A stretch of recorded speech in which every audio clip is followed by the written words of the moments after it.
And get this on film. This is how to use one of these bird gut hooks.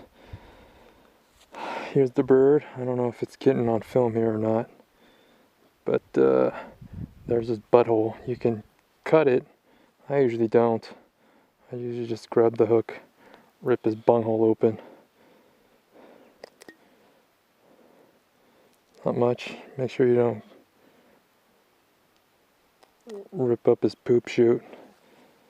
And then what you can do is insert the hook, not this way, but this way, right along its backbone or its chest.